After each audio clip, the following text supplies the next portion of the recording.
Hello, everyone, and welcome. I'm James Milan, and welcome to ACMi's live coverage of the 2021 town election results. It's just a couple of minutes after 8 now, so that means that the polls have just closed, and it will take a little while for the votes to be tallied, the cards to be brought over, a further explanation coming, but the cards to be transferred from the machines at the precincts over to Town Hall. Those of you who are veterans of our live election results coverage know that there's about half an hour or so, and that's what we expect tonight as well, before the election results begin to come in. Let me explain to you what the next half hour to hour will look like, and then we'll get into it. You will be spending time with me, keeping me company, and I will be keeping you company for much of the next half hour. Meanwhile, our senior news producer, Anim Osmani, is taken up a spot at Town Hall, just down the hall from the clerk's office. And later on, when those results start coming in and being processed by the clerk's office, somebody will be running down the hall with those results, precinct by precinct, delivering them to Anim, and we will be checking in with him periodically, I suspect between roughly 8:30 and 9 o'clock, checking in with him regularly as new results come in. And he will be updating us as to what those are. Again, there'll be precinct by precinct results initially, and then at the end of all of that, of course, we will have the town-wide results and the final official results for the town-wide offices. Speaking of the town-wide offices, if you're tuning in, I'm sure I hardly need to remind you of this, but we have 4 races this year, 3 of which are contested. So starting with the school committee, we will not be talking too much about school committee race, barring some crazy write-in candidacy of some sort, because the 2 incumbents, Jane Morgan and Jeff Thielman, are running for 2 open seats, or they are running for re-election. So it looks like they will be returning for 3-year terms on the school committee. But that does leave 3 contested races, and that is the Select Board and the Housing Authority and the Board of Assessors. And we will, of course, be talking more about those races and the candidates involved in those races in the coming half hour and beyond.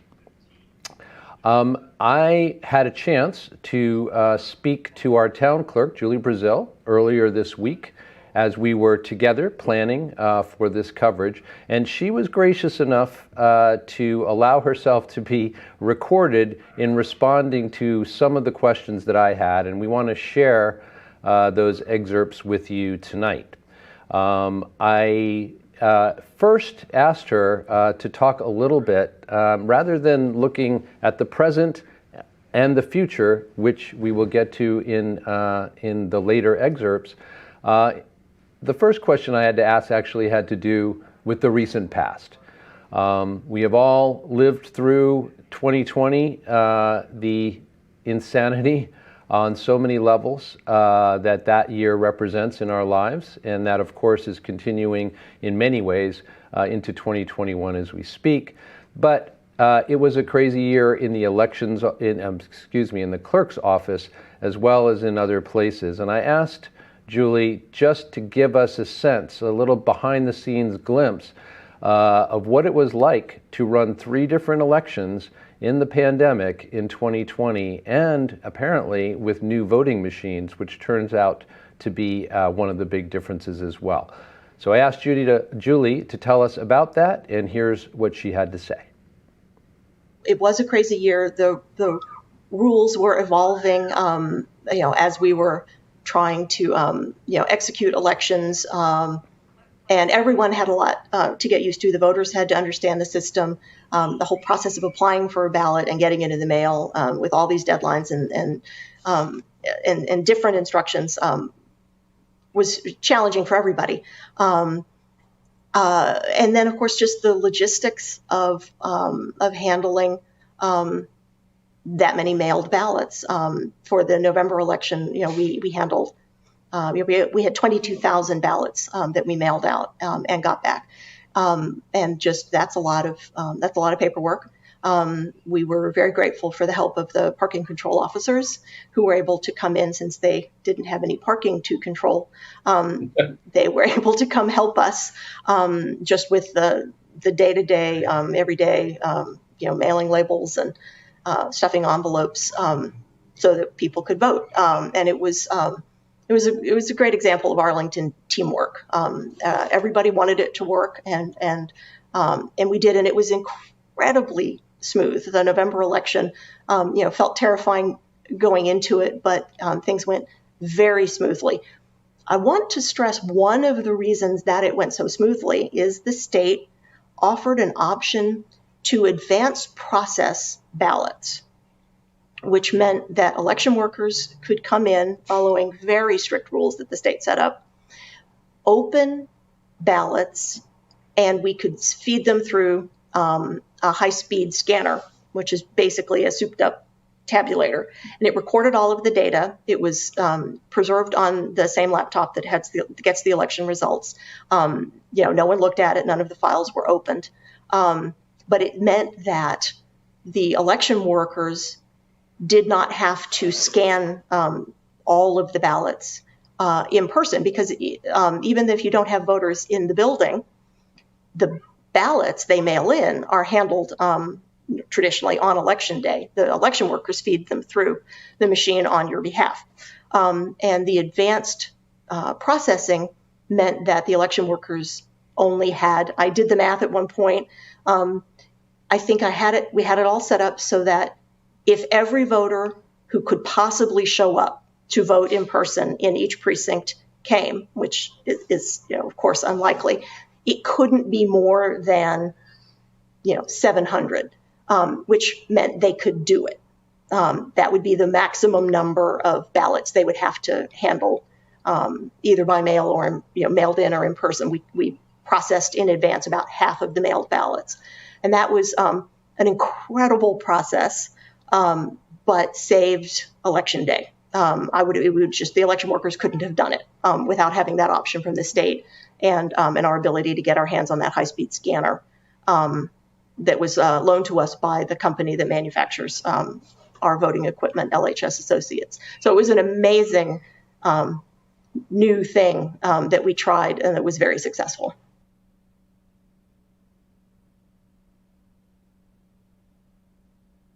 Experience from this last year. She also shared some numbers that I have on this sheet of paper with me about elections over recent years, and I wanted to just in turn share some of this with you, because I have to say some of these numbers were eye-opening for me. I suspect they might be for you as well. Julie was mentioning how they were having to make adjustments for the pandemic, for the vast increase in mail-in voting that happened as a result of the pandemic. And then, of course, we all know that the 2020 elections were of great significance and great relevance for the Arlington community, as so many other communities around the nation and perhaps even the world, one might say.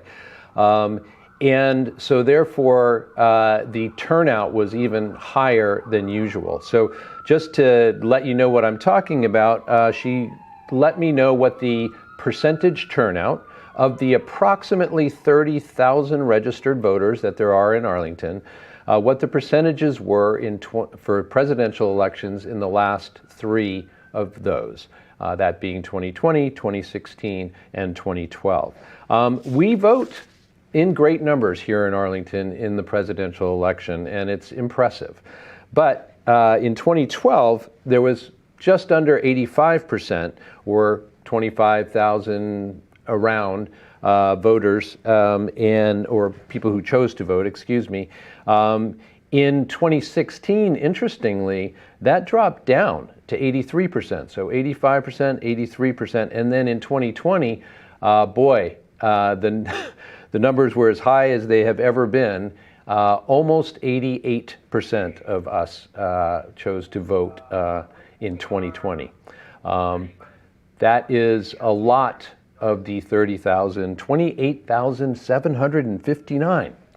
And I give you that number because that is the total number of ballots that were received or that were taken in 2020's presidential election back in November.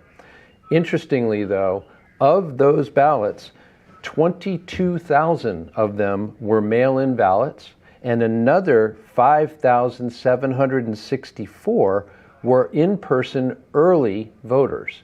So in other words, by the time we got to Election Day itself, on November 3rd of 2020, only 819 people showed up at the polls to vote in person on Election Day. A total again of nearly 29,000. Of those, 819 showed up in person. Now, Julie asked me to remind everybody that that doesn't mean that those who were working the precincts felt like it was a low turnout or anything like that, because they were very busy putting all the mailed ballots through the tabulators, as Julie was just describing in the excerpt that we listened in on. Interestingly, it wasn't just the presidential election in November, but the primary in September.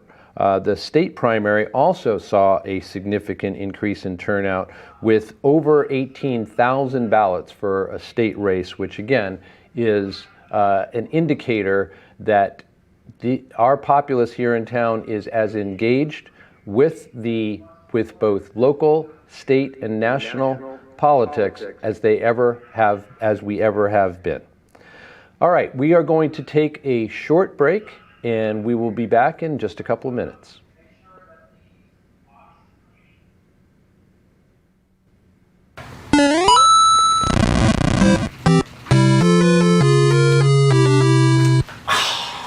Hey, you. Yeah, you. Are you bored and looking for a creative outlet? Are you a teen filmmaker? Are you a teen who is not a filmmaker? If you answered yes to any of those questions, you should send in your 10-minute or less short film to the 2021 A-Town Teen Film Festival. Any teen aged 12 to 19 can participate. You don't need much, just a phone and a couple of friends. Work with what you've got. All skill levels are welcome. And it gets better. There will be a number of cash prizes given out in different categories up to $300. Not to mention, your film will be aired on the Arlington Community Media Inc. channels for weeks afterwards. Just have your film submitted by April 30th for the big virtual screening in May. For more information, check out acmi.tv/atown. What have you got to lose? Woo!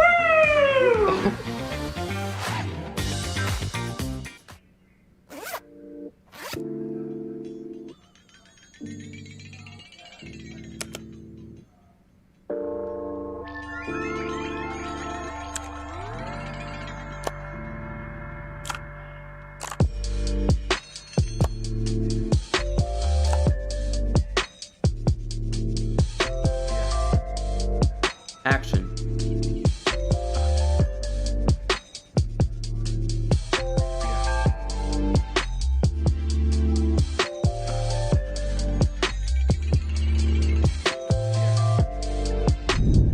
Welcome back to UView, the show dedicated to all things Arlington youth. I'm trying to get out my house. I'm trying to leave this town. I'm trying to figure this out. Katie, I can hear it through my computer. Nothing I can do about that? Turn our backs and go our separate ways. I'm waiting on the day, but I'm dreading when I have to see you cry. I just muted it. I'm not ready to say goodbye. I'm not ready to see How much time, Katie, do you know? poison lights. Take a look How much time left? Cut.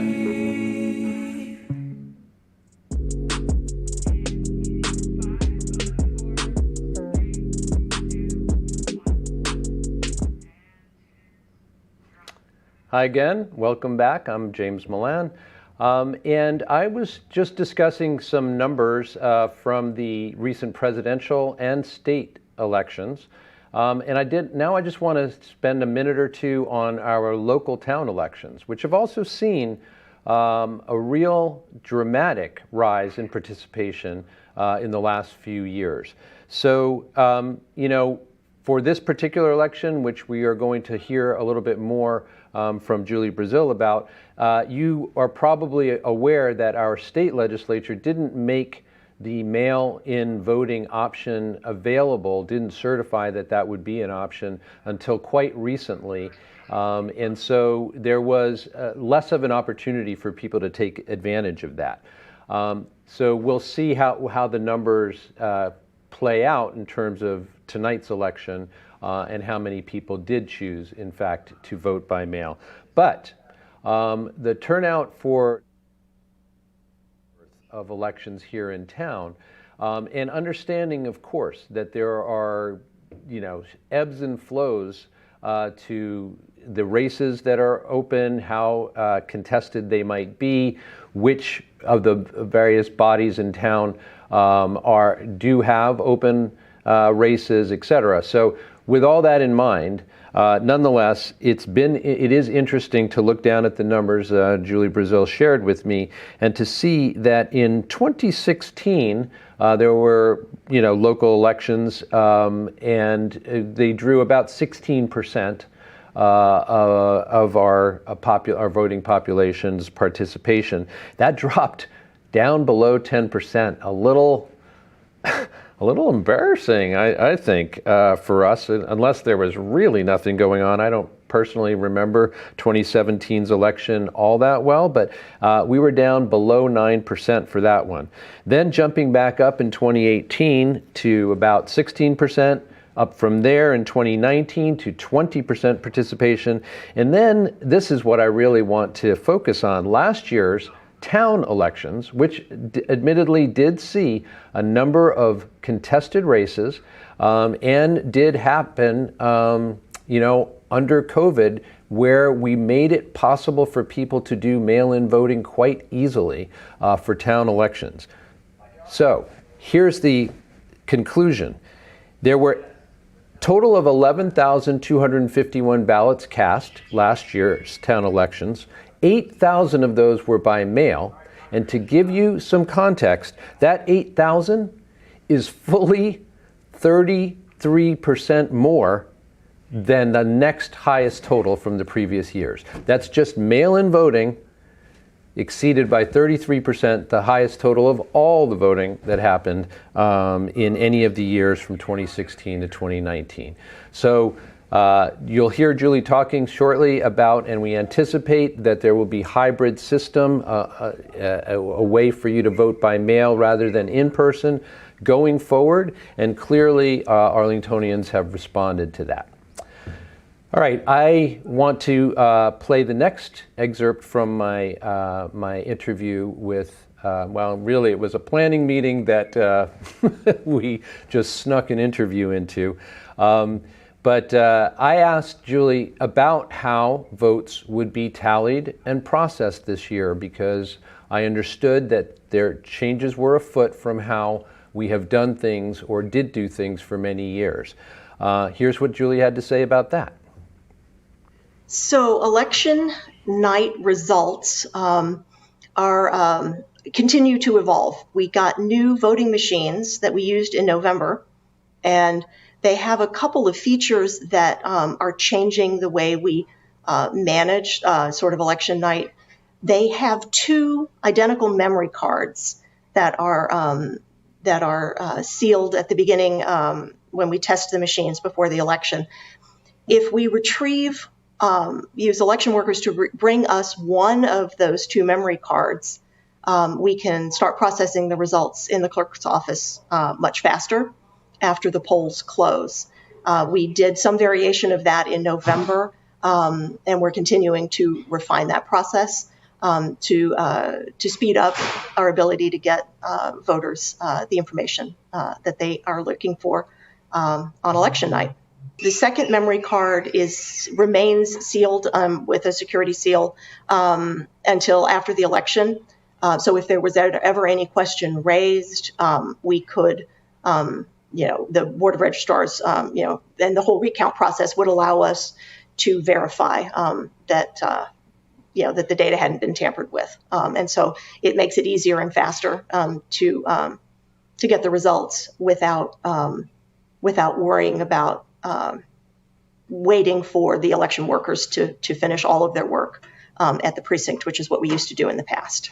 Election night results will come in precinct by precinct. We'll get the memory cards from the precincts, download the data, and then print out the sort of a precinct level report. And when we have all 21, that's when we would publish the sort of the townwide summary, which is what gets posted on the web page at the end of the night. As we are, zeroing in or getting closer to, what we anticipate will be the beginning of the results being released at around 8:30, we think 8:30, maybe 8:40. I just want to remind you of how we will present those to you. So, as I mentioned at the top of this, we have our senior news producer, Anim Osmani, located in Town Hall, just down the hall from the town clerk's office. And he will receive precinct by precinct results as they come in from the clerk's office. I imagine if it goes the way that it has in previous years, that they will deliver results from 3, 4, 5, 6 precincts or so at a time to him. And as those come in, we will go periodically to him over the next half hour or until everything is concluded. But I also wanted to say that the way that he's going to present the results is we are being mindful to try and streamline the process of announcing the results as much as we can.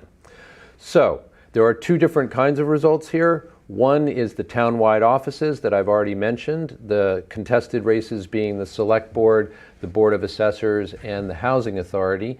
And again, all due respect to our incumbent school committee members, but you're not going to get much airtime tonight because you're returning to your seats and there's not too much drama there as we anticipate. So there's those townwide offices, but then there are also, of course, in every precinct, town meeting member races as well. In many of the precincts, I don't know the exact number, Anim does, but I think it's about 9 maybe. In a number of the precincts, we have, as you know, 21 here in Arlington.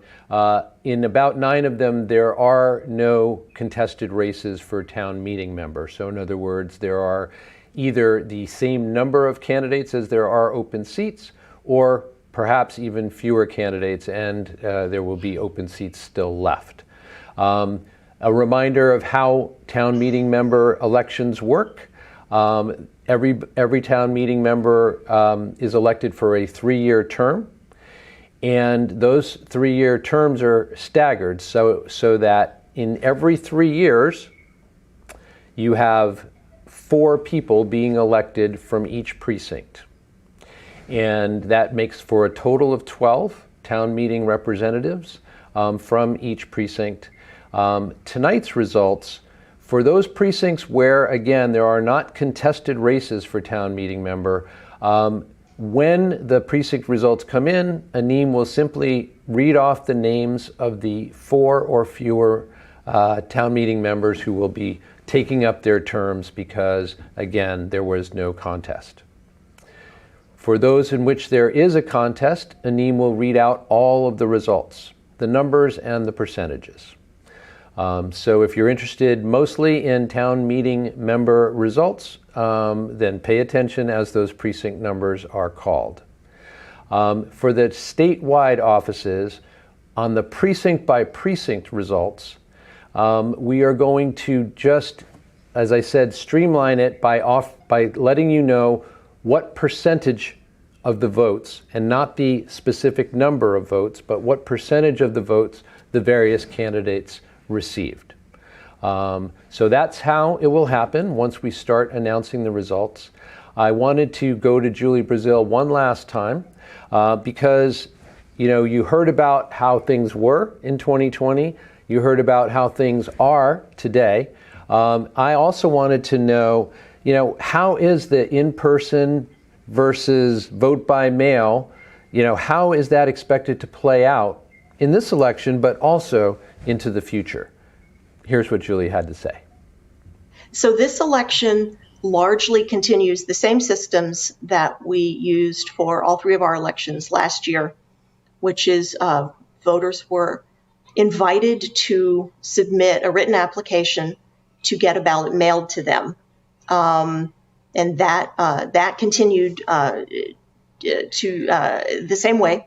You have to apply in writing, and then we can mail you a ballot, and then you can return it in the mail or by Dropbox. And so, yes, it's definitely, I would call it a hybrid model.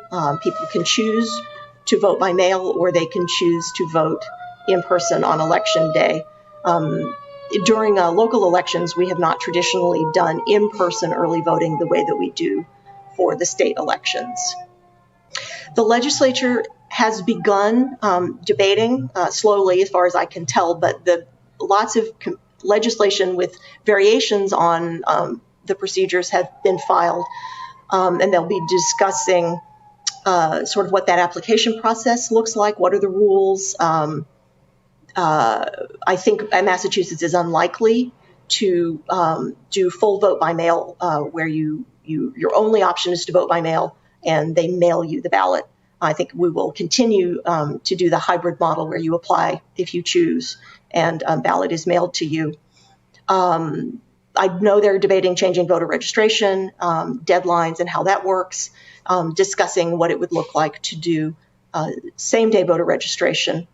Actually, I'm going to change it. They're debating what it would look like to do election day voter registration, which is turns out a slightly different thing, where you would still have the same voter registration deadline, so that we could prepare all the voting lists as we do now, but they would open up the option to come to the polls in person, be registered, and cast a ballot. Those are the kinds of issues that are being discussed going forward, and I know they're hoping to get it all in place for the next state election, which would be the primary in September of 2022. A glimpse of the future, perhaps. We are going to take another short break right now, and fingers crossed, we'll see if whether on the other side of it we can begin to start to report the results. So we'll be right back.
So, no results yet.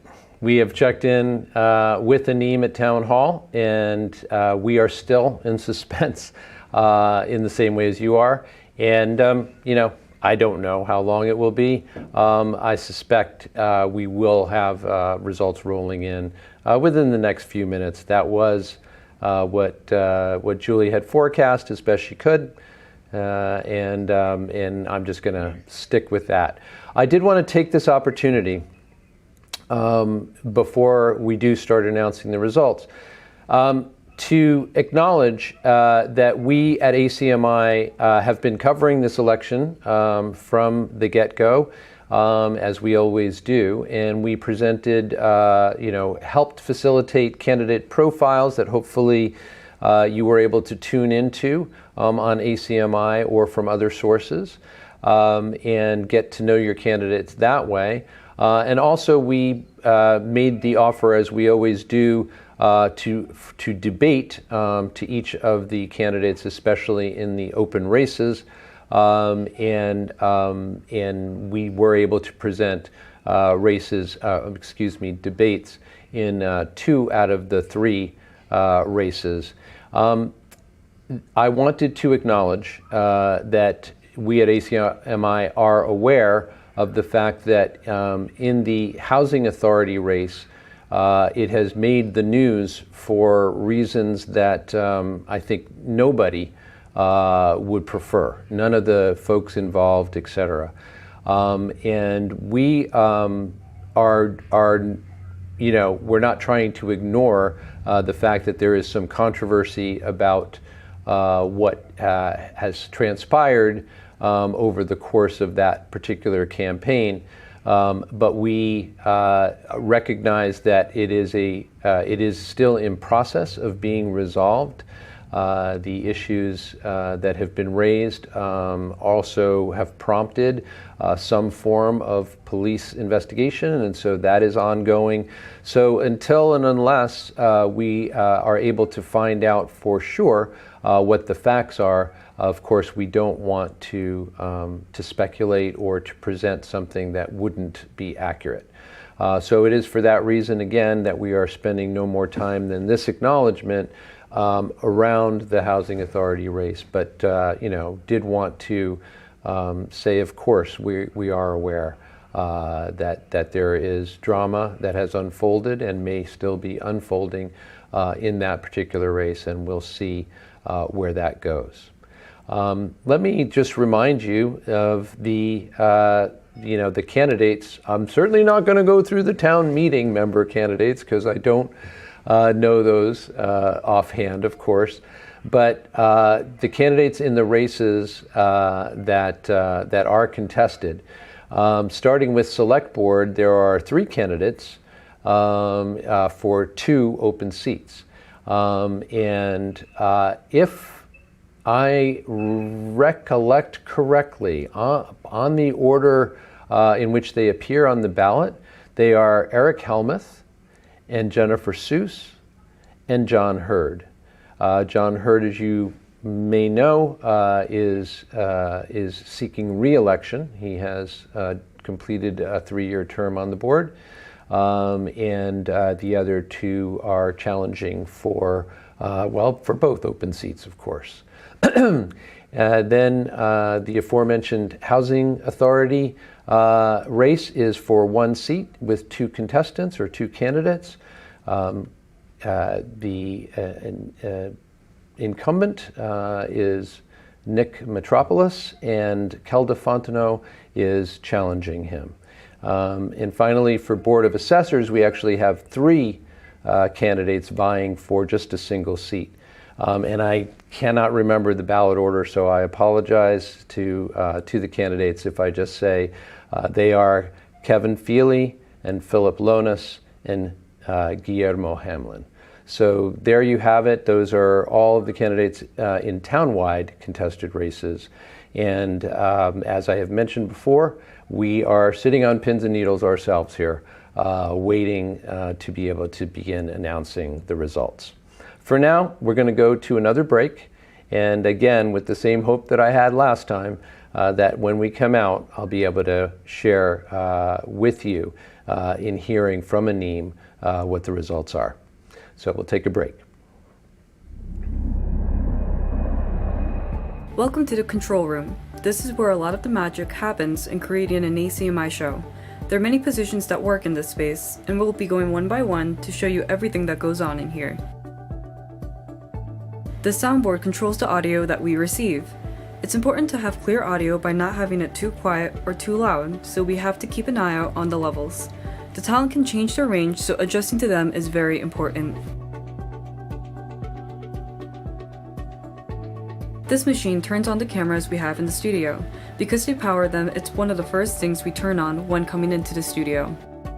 Here is the teleprompter. This is projected on the cameras in the studio so that the talent can read it while still looking at the camera. It may look easy, but by not following the talent, it can throw the flow of the show off. The technical board controls the transitions between the different camera shots. The person that has this position is called the technical director, or TD for short. They closely follow the director's orders when switching between the shots. Now moving on to the studio, which you may be a little more familiar with from some of the shows we host here, like the Arlington Public News. But now we'll show you what's on the other side of what you usually see.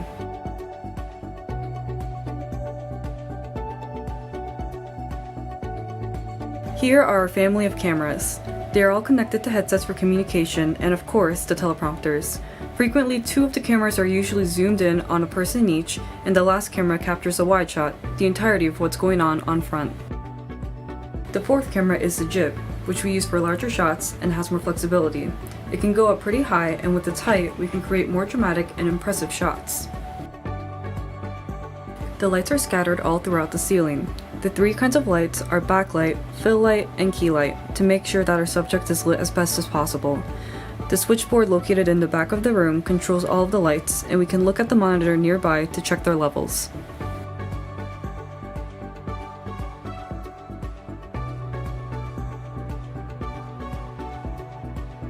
That about covers our tour here in the control room and the studio. Join us next time as we explore other parts of ACMi together. Anim? Hi again. It's me. No results yet to report. But I did want to check in with Anim, at least give you guys a little break from looking at my face. And just check in with Anim over at Town Hall and see what action there might be, if any. Anim, are you there? Hi, James. Can you hear me? Absolutely. And I can see you as well. Do you have any sense? Is everything quiet as a tomb there, or what? So far, I would say it is a bit quiet. Ballots are being counted slowly and diligently. So as of right now, I do not have any results to present, but I will be patiently waiting. And as soon as I get the results, I will definitely let you guys know. Yes, we are counting on it. Actually, but let me ask you. I mean, we were joking about it being, super quiet, but obviously this is yet another election happening in a pandemic. So the level of activity that we often see at Town Hall, which is frankly quite a buzz a lot of the time on election night, with candidates in the area and different election workers coming in and out, et cetera. Is there a notable difference there in terms of, just not seeing too many people around at all because I guess, COVID restrictions really? To answer your question, the scene at Town Hall is pretty empty. When I was entering the polling locations, that itself was a bit, I would say, slow. But then again, the polls did close at 8 o'clock, and I did arrive close to that time. But as I did walk around Town Hall, there really wasn't much employees around, and I could imagine how hard it will be for the select few who are in Town Hall doing this kind of local government work would have a little bit more on their plate than usual. Yeah, it was interesting for me. I have voted at Town Hall, the precinct that I live in is, happens, the polling location happens to be a town hall. And so I have spent many, a 5 to 15 minute period at town hall waiting and then voting.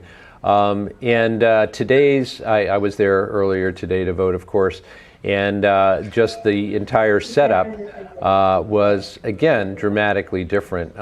You still, of course, went in, collected your ballot, had your name checked off of the list, and proceeded over to a private station where you could then fill out the ballot. And then I did get to drop that ballot in to the voting tabulator. So all that was as normal, but the actual configuration of the hall, the fact that you came, of course, within 6 feet of virtually nobody, and of course everybody being masked. These are the signs of the times, and they were readily apparent to me as I spent, what was not a long time there today, just kind of processed right in and out, which was nice. But I suspect that others who voted at other polling locations probably found the same thing, that things just looked or felt a little different than they usually do. All right, we are, I didn't give you anything to respond to there, did I, Aneem? You can just kind of nod. But we are just going to, wait until we have something to tell you. And rather than me babbling on, I think that we will just take this time to give you some more interesting visual than this one. And I will be back as soon as we have something to report. Did you know that the electricity in your home could be dirty energy? This is one of the most polluting power plants in all of Massachusetts. It's unfair that people have to live right next to a plant that makes such dirty energy that all of us rely on. Dirty energy is warming up the planet, and the ice that polar bears need to survive is melting. This is clean energy. Wind turbines and solar panels make energy that doesn't pollute our environment and help stop climate change. You can help by signing up for Arlington Community Electricity. Go online and you can pick 50% or 100% of your Eversource bill to be from clean energy. My school's green team is helping to get the word out. Électricité communautaire d'Arlington. Arlington Community Electricidad comunitaria de Arlington. Gemeindestrom Arlington. Go to this website for more information or to fill out the sign-up form. It only takes a few minutes to become a climate champion.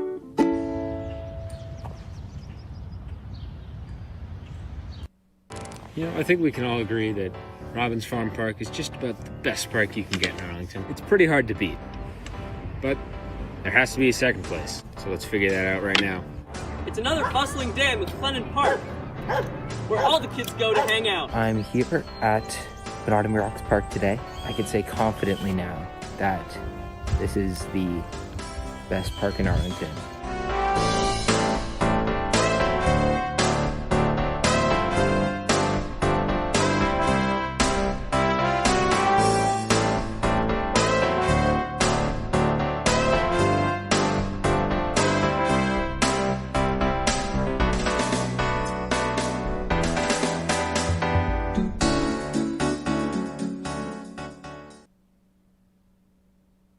Hi, James Milan again. Appreciate your patience. We are all being patient as the results get tabulated. It's interesting because Julie did have hopes. The town clerk did have hopes when I spoke to her earlier in the week that things would be expedited, but you never can tell, especially with new systems in place. So, we just will have to be patient a little while longer, and we ask the same of you. As soon as we know, you'll know. So I will stop talking now and come back on again, as promised, when we have something to report.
Hello.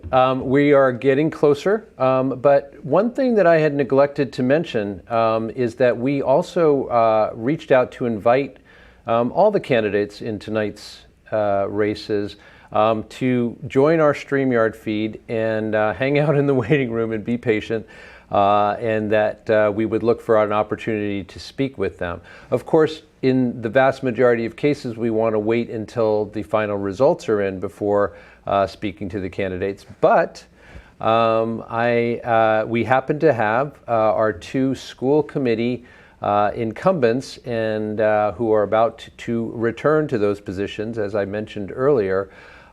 Jane Morgan and Jeff Thielman are both waiting patiently in our waiting room, and we have a couple of minutes before we start announcing the results, and so I wanted just to pull them in and chat with them for a couple of minutes while we await the results. So, hello, Jane and Jeff. I'm about to pull you into the StreamYard feed, and well, let's go ahead and do that now. Okay.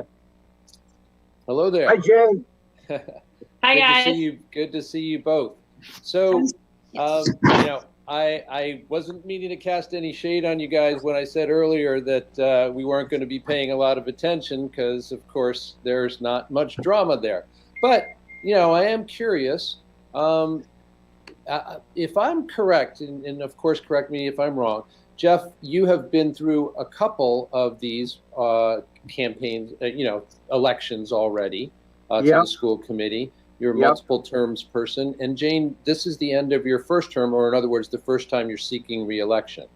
So I wonder if, Jeff, you and Jane have already discussed, is it nicer to have no contested race, or how is that? Is Jane being spoiled here, or what? Oh no, Jane's no. I'll let Jane go first on that one. I think that Jeff and I would welcome. The feedback is not great.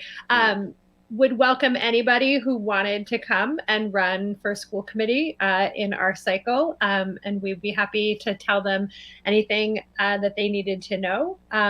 But this has been an exceptional year for the school committee. We have met more than ever before, and we've had an extraordinary amount of work on our plate, especially over the last couple of months in preparation for bringing kids back to school 5 days a week. So it's been nice, I think, for us that we've been able to focus on that work and not focus on campaigning. But if we needed to, obviously, that would be fine. And there are plenty of other municipalities around us where, the school committee races have been hotly contested after the pandemic, as is also appropriate. So I think either way, we are, we're happy to welcome other people who would like to run for the committee. But given what we had to do this year, I was grateful that we weren't in a position where we needed to go out and campaign. And frankly, we've been so much in the public eye over the last year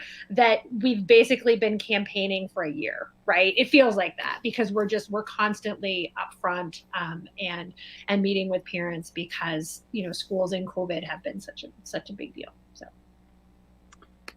Yeah, I would agree with Jane. I don't think I have much to add there.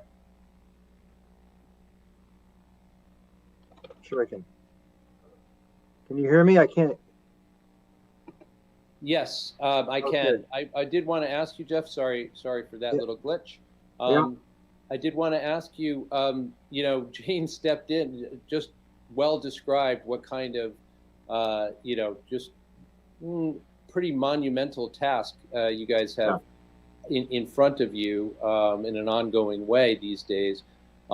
I'm wondering whether you would concur. Of course, this is her only experience these 3 years so far on the school committee, and what a 3 years it's been. How would you compare kind of the current workload and what you guys are, just the level of responsibility of what you're taking on compared to your earlier years on the school committee? This was the most intense year I've ever had on the school committee. And I've been on the school committee for 18 years. And for people that have been in town for a long time and have followed school committee issues for a long time, there were all sorts of different periods of challenge on the school committee, as is the case with all sorts of elected bodies in the Commonwealth of Massachusetts and around the country. And so this year, though, was intense. We're trying to manage the schools during a pandemic. We're trying to balance the desires of many parents to have their children in schools, the desires of some parents not to have their children in school, the concerns, very, very valid concerns by teachers and administrators about safety. I think mental health issues in our schools and among kids this year are much more acute. And I think there was a lot of intensity on both sides of whether to open schools or not open schools throughout the year. And we were faced oftentimes with emails and texts and phone calls from parents who would cite one district or another that might be open or more open than we were or less open than we are in some cases. And as a member of the school committee, you feel an obligation at least to take a look into that and dive into it and try to understand it. So, I mean, more people watched us, I think, on Zoom than ever before. I think I received more emails and phone calls. I had more calls with parents. We set up this, Bill Hayner on our committee set up these school committee chats on Saturday mornings, just about every week on a Saturday morning, in which parents can phone in and talk about different issues, and anybody in the community, not just parents. And we had full houses. We had lots of people come in and very intense feelings. I think by and large, parents in K through 8 had a good experience. I think for the most part, we had, and I think in the high school, we did our very best to get the high school open, but there were lots of challenges and lots of passions on both sides. So I would tell you, this was the most intense year I've ever had in 18 years on the school committee, by far. Much, much worse than and much more intense than anything I ever experienced in the past. And as I listen to the two of you there, and we're going to have to let you go because we're going to go to the results here shortly. But as I listen to the two of you, I realize that though I'm sure all three of us agree that it is better, healthier to have contested elections in general, it does feel like, because it does take a while for new members to get up to speed, et cetera, that with the, again, the intensity, as you both described it, of what is in front of you still, frankly, with the rebuild ongoing, with decisions, lots of decisions to be made about what school is going to look and feel like and be like coming up.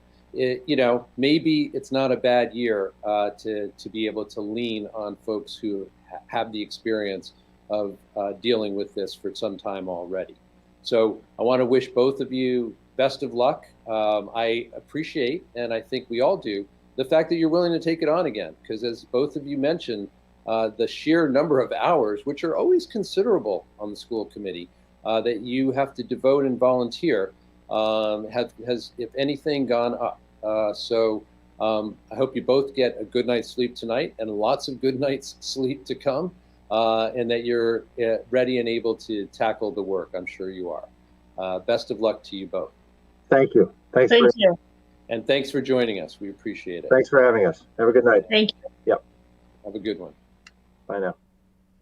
I have been speaking with our two school committee returning members, Jane Morgan and Jeff Thielman, and we are now going to head over, I think, to Town Hall for the beginning of the results coming in and going to our senior news reporter, Anim Osmani. I think we are going to see.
Sorry, folks, I promised something and then you got a shot of the hall.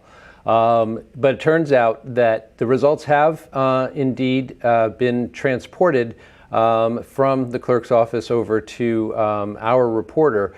But because they are new machines and therefore new ways in which the data has been printed out from them, they are now conferring, by they I mean our producer, our town hall producer, Jeff Monroe, and Aneem, our reporter, are now conferring with the town clerk to make sure that they are reading what they have received accurately, so that we, once we do present the results, that we only need to do it once and do it right. So a little more patience, please. And we're just going to take you to a shot of the hall at Town Hall until, and I promise you, I firmly believe that the next time that I come on air, it will be to move over to Aneem and to begin to get those numbers that you all have been waiting for. Thank you for your patience. We'll be back, I hope, very shortly.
On Monday, but as of right now, we have the unofficial results. Right.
Hello, we are back, and I get to deliver on what I promised this time.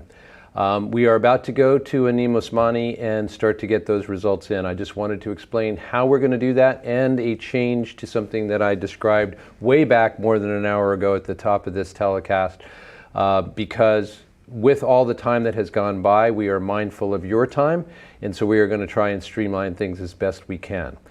With that in mind, in the town meeting, in the precincts in which there are contested races for town meeting, Anim is going to announce only the 4 winners. And he also will just quickly run through the town meeting members to be in uncontested precincts as well. He will do that for 7 precincts at a time. And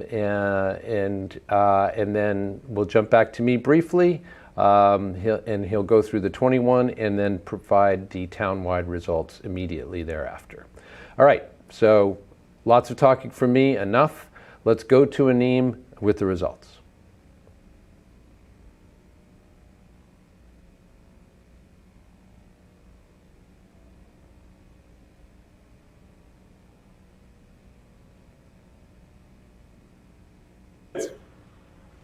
Precinct 1 is an uncontested race between all 4 candidates, and the names are Peter T. Young, Stephen Revelick, I apologize if I butcher any names, and Kevin M. Mills and Gregory D. Dennis for the Precinct 1 town meeting members.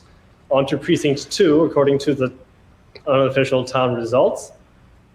It is also an uncontested race in Precinct 4, and those 4 names are Stephen W. DeCourcy, Robin V. Rossi, Mark W. McCabe, and Maxwell B. Palmer. Precinct 3, that was a contested race between 5 candidates. The 4 people that will be representing Precinct 3 in town meeting are Nadana M. Mawada, Adam Oster, Amos Meeks, Ann Thompson, and Leonard Diggins. Oh, I'm sorry, I read all 5 candidates.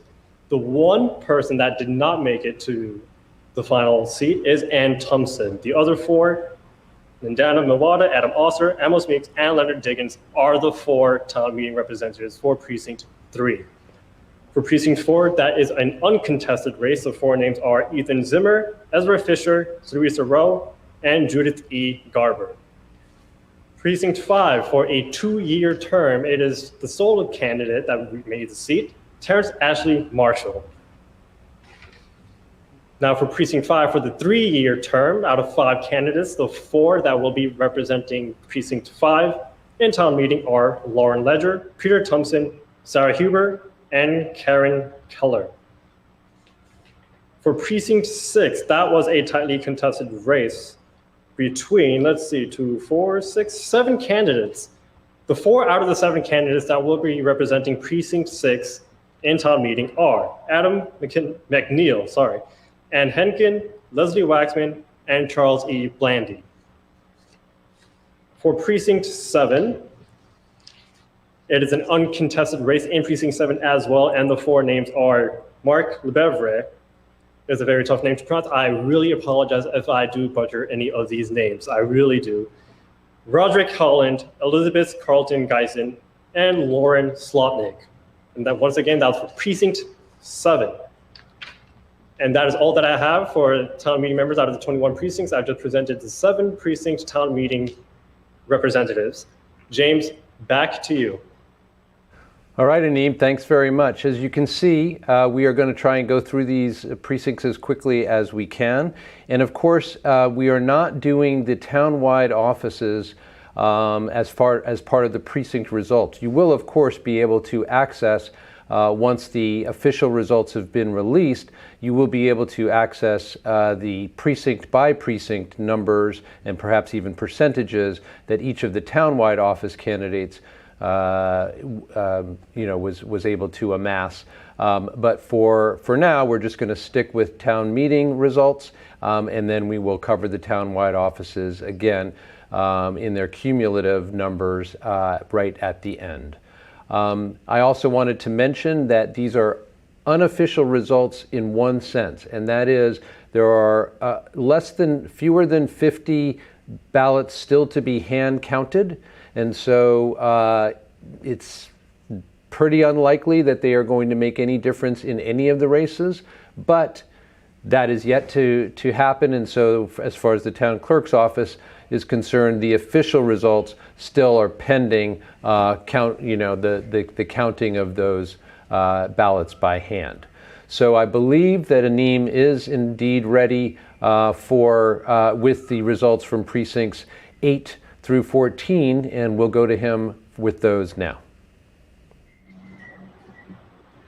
Hi, James, thank you. Now reporting the numbers for precinct 8. Out of the 7, I believe, let me double check, 2, 4, 6, 7, yes, 7 candidates, the 4 people that will be representing for precinct 8 in town meeting are Patricia Warden, Rebecca Gruber, John DeLeon, and Joshua Lobel. For precinct 9, out of the 6 candidates, the 4 people that will be representing precinct 9 in town meeting are Paul Schlickman, Pagina Jean, Jennifer Lynn Mansfield, and Joanne Preston. For precinct 10, it is an uncontested race. Those 4 names are Mustafa Varaglu, Christian McGuire Klein, Barbara M. Costa, and Danuta M. Forbes.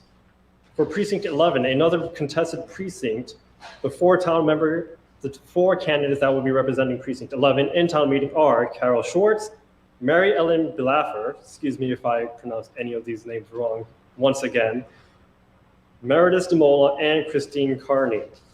For precinct 12, in a contested race, the 4 people that will be representing the precinct in town meeting are Alexander Franzosa, Lisa Bielfield, Robert Jefferson, and Jeffrey Thielman. For precinct 13, in an uncontested race between all 4 candidates, the names are Marie Kripelka, Lynn Bishop, Michael Byrne, and Deanne DuPont. For precinct 14, in a contested race, the four candidates that won a chance to represent precinct 14 in town meeting are John Mayer, Vanille Evans, and Elizabeth A. Carr-Jones. And that is it for this batch of 7 precincts. And for the unofficial results, James, I will send it back to you. Thank you. And we are taking this little break between precinct 14 and precinct 15, mostly just to give Anim a chance to catch his breath, maybe have a drink of water or something like that before announcing the results. I wanted just to point out one thing, and that is that you may have seen in the view down the hall towards the clerk's office that was up earlier. You may have seen a police officer delivering machines, the voting machines, over to the clerk's office, as is always the case. In this case, those machines that the police officers are delivering simply contain a second card that is a duplicate of the first card from which these results are gleaned. So in the end, everything will be, of course, lodged in the clerk's office at Town Hall and accessible from now on if there should any controversy arise. But that is the story with what you may have seen in that scene. So I think Anim has had enough time. Let's have the last results, Anim. I guess you could say I have enough time, James, but starting with precinct number 15, in a contested race between 5 candidates, the 4 people that will be representing precinct 15 in town meeting are Amy Spear, Annie LaCourte, Joseph Carew Jr., and Nancy Mara. On to precinct 16 for a 3-year term. It is an uncontested vote between the 4 candidates, and those names are William Brooks Harrelson, Deanne Graham, Barbara Thornton, and Holly Zabsky. For precinct 16, for a 1-year term, the sole candidate, Melanie Francis, will win that seat. Moving on to precinct 17, out of another contested race between 5 candidates, the 4 winners are Xavier Presser, Alan Toasty, Laura Gittleson, and Anne V. Fitzgerald. Precinct 18, for the terms of 3 years, out of the 5 candidates, the 4 people that will be representing Precinct 18 in town meeting are Kristen Greeley, Nancy Lauren Bloom, Shirley M. Caniff, and John Gertz. Back to Precinct 18 once again, but this time for a seat for 2 years. John Hurd will be the one who will be filling in that seat for Precinct 18, and once again, this is a term for 2 years. On to Precinct 19, out of another contested race, the 4 candidates that won out are Dorel Hurteloo, Neva Corbel-Hudak, Sarah Johnson, and Christine Deschler. Back to Precinct 19, for a 1-year term, the sole candidate, Ines Zuckerman, will have that seat for a 1-year term in Precinct 19. Now, Precinct 20, in a contested race between 6 candidates, the 4 people that will be moving on to representing that precinct in town meeting are Peter Fuller, Sarah McKinnon, Robert Tosi Jr., and Dean Carmen. Precinct 21, this is an uncontested race and the final precinct to report the unofficial results. The 4 candidates are Janice Weber, Lori Leahy, Carmen Granucci, and Ann Eller. That is all I have reporting for the 21 precincts for town meeting. James, I'll send it back to you. Yeah, Aneem, I think that we need to clarify a couple of things. I think for both Precinct 16 and Precinct 19, you might have mentioned only the results from the uncontested shorter term races. So I know you have a lot of paper there to organize and shuffle, but I think you need, assuming that there are 3-year terms, well, of course there are 3-year terms, 4 seats, 3-year terms each in Precinct 16 and 19, that we didn't get those results. So if you can give us those, and then go ahead and announce the townwide results, which is, of course, what an awful lot of people have been hanging in here this long to find out. Yes, James, if I heard correctly, you're looking for the numbers once again for Precinct 16, and I will go over them once again. For a 3-year term, the names are William Harrelson, Deanne Graham, Barbara Thornton, and Holly Zapsky. For the 1-year seat, it is Melanie Francis, and she was the sole candidate for that 1-year seat in Precinct 16. For Precinct 19, the 1-year term is the person that will be filling in for that 1-year term in Precinct 19 is Ines Zuckerman. That is the results I have right in front of me right now. If you are looking for the 3-year term members, I could just take 1 second and actually look for that paper. But while I do, I would like to send it back to you, and I will bring those results along with the town-wide elections, including the Select Board, Housing Authority, and the Board of Assessors.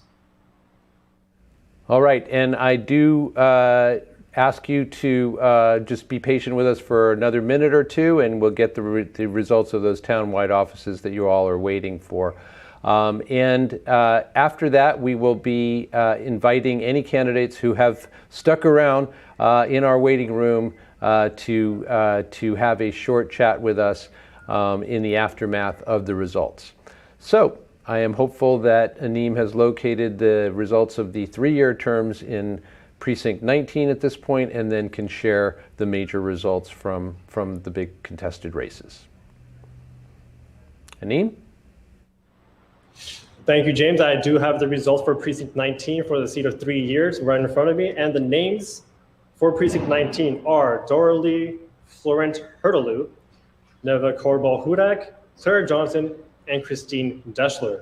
Now we're going to move to the townwide elections, starting with the Board of Assessors. Out of the 3 candidates that ran, the candidates are Kevin Feely, Guillermo Hamlin, and Philip Lonis. The person that will fill in that seat is Kevin Feely. For the Housing Authority, between a sole face-off of Nicholas Metropolis and Christine Fontenot, the person that will be filling that seat in the Housing Authority is incumbent Nicholas Metropolis. Moving on to the Select Board, this was a very contested race between the 3 candidates. The 3 candidates are Eric D. Helmuth, Jennifer Seuss, and John V. Hurd. Eric Helmuth will be filling in a seat in the Select Board, and the second person will be incumbent John Hurd, who beat out Jennifer Seuss by a slim margin. The unofficial numbers show that John Hurd won the re-election bid by a total of 42 votes. Jennifer Seuss did lag behind 42 votes, but once again, these are the unofficial results. There are still hand-counted ballots to be counted, but what I heard from the town clerk's office, those numbers are likely to be a deciding factor in these results. The official results will probably be released on Monday, but as of right now, the unofficial results show John V. Hurd and Eric Helmuth filling in the select board seat. And there you have it. So congratulations, obviously, to all of the candidates for running, and to those who are about to take up for the first time or once again their terms on these various bodies here in town. We really do appreciate the fact that people are willing to devote so much time, as I was speaking earlier to our school committee members who are returning to their seats. It is a huge number of hours and a tremendous amount of energy that is required to do the job well on these various boards and committees. And we really appreciate anyone who's willing to throw their hat into the ring. And then, of course, those who win these elections and then move on to do that work. We wish you all the best. We do have in our StreamYard waiting room, we do have Eric Helmuth, who has been patiently here for a little while now, I noticed. So if we can switch over to StreamYard, maybe we can get a little chat with one of the victorious candidates for Select Board.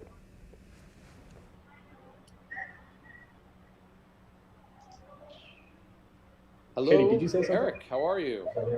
Hello, hold on just a second. All right. Hello. No way of telling if this, well, the way that Aneem read the results, that it was a very close margin between John Hurd and Jennifer Seuss, but perhaps with you out in front is what it sounded like. So it did, yes, congratulations to you. Reactions? Thanks, James. I'm so grateful for the support of the people of this town that I love so very much. And it is really exciting to have that trust and to have the opportunity to get to work. We have some exciting opportunities, some exciting challenges to work together on. And, I think it's a great team that we've got on the select board and all the other parts of the government, other committees and commissions and bodies that we work together with. It's a big team, and I'm really lucky and honored to be part of it. And I'm glad to welcome John Hurd onto the screen and back to the select board, of course. Thank you, I appreciate it. I remember at our debate that one or all of you, in fact, I think, made some allusion to the fact that you respected each other so much that you wished that there were 3 seats, et cetera, on the board, so that you might all occupy them. And I'm sure our thoughts go to Jennifer Seuss, who ran an excellent campaign and has served well on the school committee for a long period of time. And I am sure we will be seeing more of Jennifer in the future. But John, let me ask you, you've been on the board now for 3 years, including chairing for this last year.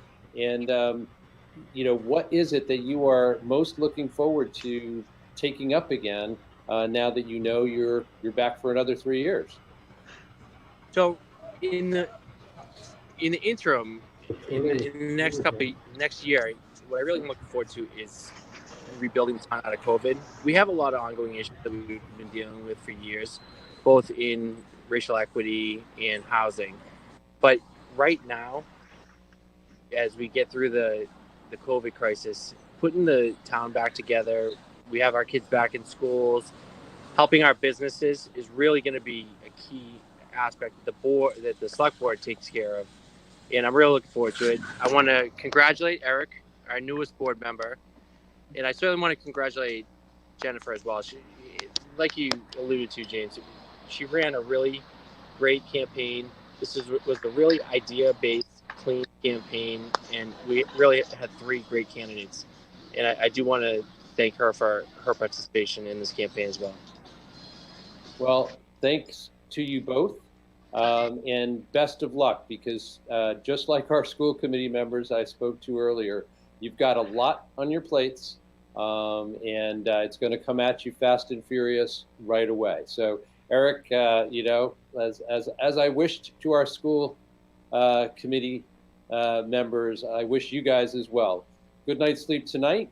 I'll bet you will get one tonight, and many more in the future, because lots of work to be done. Thank you. Thank you. I've been speaking with the newest or returning members of our select board, John Hurd and Eric Helmuth. And I did want to mention before we close that we were, again, mindful of the time. We gave the results of the townwide elections. You will be able to dig into the numbers, of course, as those results come out and are published by our town clerk's office. You'll be able to find out what the specific number of votes, what the percentages were, et cetera. We chose not to, go into those weeds now that it's, what is it, 9:30 or something. So without further ado, that puts a wrap on ACMi's coverage of the 2021 town election results here in Arlington. I'm James Milan. We appreciate the work of everybody behind the scenes. We congratulate our candidates once more. We wish them the best of luck, and we'll see everybody sometime soon. Thank you. Thank you.